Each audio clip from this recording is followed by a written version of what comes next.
Greetings and salutations, everybody. Welcome to another Elvira video. Yes, I know that I'd thrown in a towel on the Coffin Collection review, or at least I'd put it on hold, as I felt that I said all that I could say about, about those movies.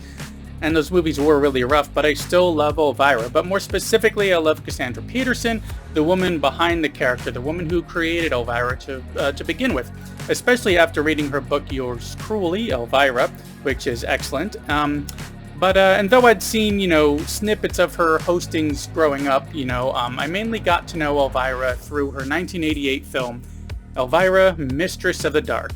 So this one, of course, stars Cassandra Peterson as Elvira, and there's some other recognizable actors in this film, such as Ira Hayden, who was in one of my favorite horror sequels ever, which is A Nightmare on Elm Street Part 3, Dream Warriors, and Edie McClurg, who has been in so much over the years. You no doubt have seen her, whether it's like Planes, Trains, and Automobiles or Ferris Bueller's Day Off. She shows up in a lot of different films, and I believe had actually been part of, it was Groundlings with people such as Cassandra Peterson years ago. Anyways, the synopsis for this film is as follows. Upon arriving in a small town where she has inherited a rundown mansion, a famous horror hostess battles an evil uncle and townspeople who want her burned at the stake. Now, I think why I love this film is that it absolutely does not take itself seriously in any way. It's just as outlandish and silly as many of her segments are in Movie Macabre. In fact, she's actually playing Elvira, a movie host who dreams of one day getting a show in Vegas, needing to, get some startup money for a production. She's delivered a notice about her aunt who passed away. Great timing, as she even points out within the film.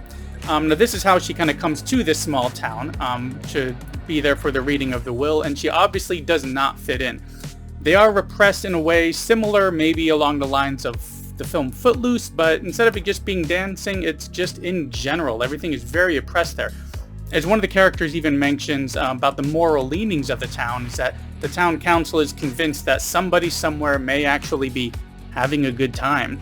Now, the humor that she brings to the story isn't just in the fish out of water sense, even though that is a lot of it, but every aspect of her visit to this town. Now, if you've seen Movie Macabre, you're well aware of her very pun-related and sexually suggestive, and in some cases, self-deprecating, not to mention borderline dad joke-like humor that she brings to everything.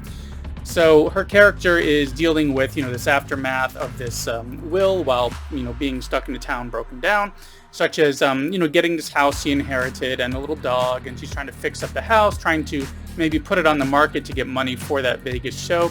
And she's even trying to get a deal going with her uncle to sell an important item which belonged to her aunt, which her uncle has some nefarious deeds or reasons for wanting. And she kind of smothers the entire film with her humor. Now, it is also intentionally cheesy, and even the sexually suggestive aspects of it are kept to a very tame PG-13 kind of rating. At least I believe it's PG-13. But the story is very solid. It's fun. It's amusing. Definitely not horror. It definitely is more of a comedy than anything else. But it has a lot of spooky aspects, which is why the synopsis mentions a town wanting to eventually burn her at the stake. This film also screams the 80s in the way that everything is designed and put together. And another interesting tidbit is that I heard that originally this was going to be a potential first film for Tim Burton to direct, as he had known Cassandra Peterson previously, though he opted to direct Pee-wee's Big Adventure instead, starring Paul Rubens, who Burton also knew previously from similar circles as Cassandra. It kind of, this production took a little while to get going, so he ended up doing Pee-wee instead. And but even Cassandra ends up having a little cameo in Pee-wee's Big Adventure during the biker scene when they're in that bar. But now this story, this film may be a little bit tame and lame for some if they're not familiar with her shtick. It may come across as a little bit too corny or too silly for some people. But if one goes into this one with an open mind, or perhaps after watching one of her Movie Macabre entries for a good film, such as maybe Night of the Living Dead, one where you can enjoy the film, rather than it being one of those super B-movie cheesy kind of films, you can kind of become more familiar with Elvira and kind of like her kind of humor. So if you either are open-minded or you go and check out one of those Movie Macabre entries if you're not familiar with her, I think that you'll find that this really campy, corny film can be a lot of fun and definitely worth checking out. And speaking of checking out, thanks for checking out this latest video, another entry here for Elvira, Mistress of the Dark from 1988, which at the time of this video is available on disc. I mean, it's on DVD, it's on Blu-ray, they have special editions of it, but it's also available on some free services such as Tubi and Pluto at the time of this video at least, and some paid rental services, as well as other services like Amazon, Arrow, which I didn't even know that Arrow had a service, and AMC+. But anyways, that's all I have for this one. Thanks for coming by and for sticking around to the end, as it really does help out quite a bit, as does liking, subscribing, and sharing.